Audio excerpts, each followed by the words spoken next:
Festival పేరుతో జరుగుతున్న కుట్రను వ్యతిరేకిద్దాం, కల్లుగీత వృత్తిని కాపాడుకుందాం అనే అంశం పైన రౌండ్ టేబుల్ సమావేశం ఏర్పాటు చేసిన అన్న పెద్దలు బాలగోని బాలరాజు అన్న గౌడు వారి మిత్ర బృందానికి మరియు ఈ కార్యక్రమానికి విచ్చేసిన గౌడ కుల పెద్దలందరికీ కూడా పేరు పేరున ఉద్యమాభివందనాలు తెలియజేసుకుంటూ, నిజానికి ఇలా మనం చూసినట్లయితే ప్రపంచం ఒకవైపు పరుగులు పెడుతుంది ఆధునిక టెక్నాలజీతోటి, పాశ్చాత్య నాగరికతోటి.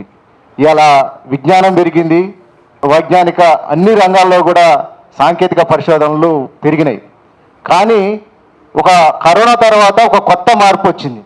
ఏం మార్పు అంటే ప్రపంచం మళ్ళీ ఆర్గానిక్ వైపు ప్రయాణం చేస్తుంది. మొత్తం కూడా మనం తినే తిండి తాగే ప్రతి ద్రవ పదార్థాల కాంచి కూడా మళ్ళీ వెనక్కు పోతుంది కరోనా తర్వాత. అంటే కరోనా తర్వాత మనకు ఒక కొత్త కల్చర్ మళ్ళీ స్టార్ట్ అయింది. ఆధునికత వైపు పరుగులు ఎత్తుతూ మొత్తం కూడా ప్రపంచం ఆర్గానిక్ వైపు ఒక్కసారిగా తిరిగి చూసింది. ఇవాళ చూస్తే ఎక్కడ కూడా ఆర్గానిక్ స్టోర్లు వెలుస్తున్నాయి. ఆర్గానిక్ పేరుతోటి చాలా పెద్ద వ్యాపారం జరుగుతుంది భారతదేశంలో. దానిలో భాగంగానే ఇవాళ ఒక కొత్త కుట్ర బయటికి వెళ్ళింది. ఆ కుట్రలో భాగమే ఈ టాడీ మ్యూజికల్ ఫెస్టివల్. ఎందుకంటే ఇందాక మన అన్న సత్యవన్న చెప్తున్నట్టుగా ఒక 20 అడుగులు, ఒక 40 అడుగుల తాడి చెట్టు కూడా ఎక్కే గౌడ్స్ మన తాత ముత్తాతలు ఉన్నారు. ఎంతోమంది ప్రాణాలు పోయినాయి. కానీ పరిశోధనలు జరిగినా కూడా 10-12 అడుగుల తాడి చెట్టు కావాలని ఎన్నో ఏళ్ళ నుంచి ప్రయత్నం జరుగుతుంది. ప్రభుత్వానికి తెలియదు ఆ చచ్చిపోతున్న సంగతి. కానీ ఆ పరిశోధనల ద్వారా వచ్చిన ప్రతిఫలాలను కూడా గౌడ కులానికి అందకోకుండా చేస్తున్న పరిస్థితి కూడా మన గౌడ కుల వృత్తిని దెబ్బతీయడంలో, మన వ్యవస్థను దెబ్బతీయడంలో దాన్ని ముందుకు రానియట్లే. దానిలో భాగంగానే ఇవాళ కూల్ డ్రింక్స్ తాగటానికి కానీ అంతా నిరాకరిస్తున్నారు. ఇవాళ నిన్న ఒక ఫోటో వచ్చింది పేపర్లో, మన అందరం చూసినాం. ఆంధ్రప్రదేశ్ ముఖ్యమంత్రి చంద్రబాబు నాయుడు గారు వారి సతీమణి అక్కడ పోయి ఒక పెద్ద స్టేట్మెంట్ ఇచ్చారు. తాటి చెట్టు కానీ తాటి ముంజలు కానీ ఈ దేశంలో కానీ ప్రపంచంలో కానీ ఒక రసాయనికాల పదార్థాలు అంటే దాన్ని చల్లకోకుండా వచ్చే అవుట్పుట్ ఏదైనా ఉందంటే తాటి ఉత్పత్తులు మాత్రమని చెప్పడం జరిగింది.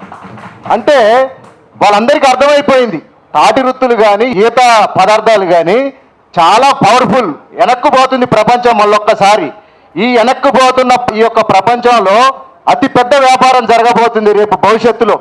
ఆ వ్యాపారంలో కూడా గౌడ కుల వృత్తికి సంబంధించిన ఈ చెట్లని కానీ వీళ్ళని ఉండకోకుండా ఈ కార్పొరేట్ శక్తులు ఏంటంటే ఇళ్ళ జొరబడుతున్నాయి. మళ్ళీ ఇందులో జొరబడి ఇందాక ఏదైతే మనం అనుకున్న ఈ 10-12 అడుగుల చెట్లు కూడా ఆయన ఈ రామ్దేవ్ రావు ఎక్కడెక్కడి నుంచో చెట్లను తీసుకొచ్చిండు.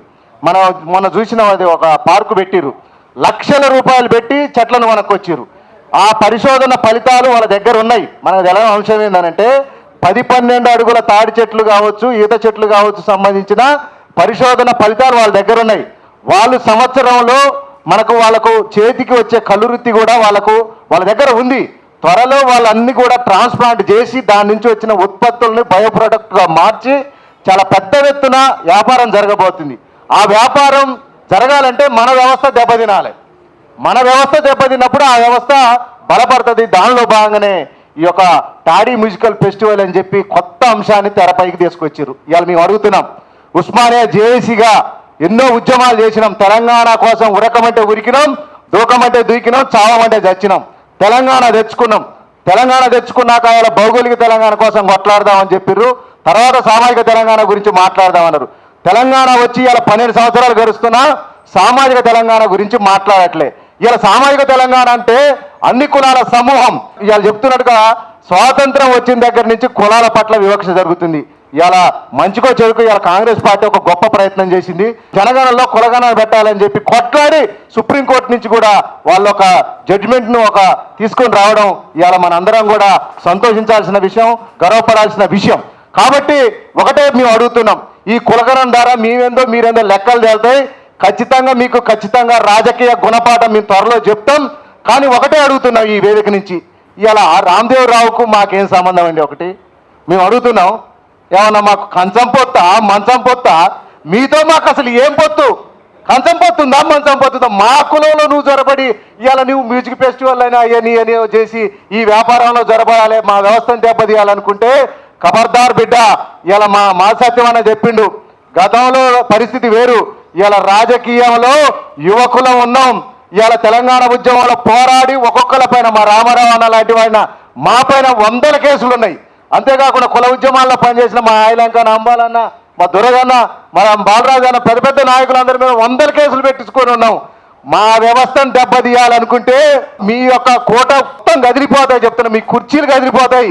మీ రాజకీయంగా మీరు అంతో ఇంతో దోచుకుంటున్నారు. ఇప్పుడు ఆ అవకాశం కూడా ఉండదు. ఇంకోటి చెప్పదలుచుకున్నా, నేను యూనివర్సిటీ నుంచి వచ్చిన కాడి నుంచి కూడా నాకున్న అనుభవం ప్రకారం ఎక్సైజ్ మినిస్టర్ దాదాపుగా గౌడ్స్కే ఇచ్చిన సందర్భాలు ఉన్నాయి. కానీ ఇలా చూడబోతే కొత్తగా అగ్ర కులాలు తీసుకుంటున్నాయి. ఎందుకంటే నా అనుభవంలో కూడా మహబూబ్ నగర్ అనేది లిక్కర్ దందాకు పెద్ద అడ్డాగా మారింది. అక్కడ అగ్రవర్ణాలు మాత్రమే లిక్కర్ దందా చేయాలి, లిక్కర్ మాఫియా.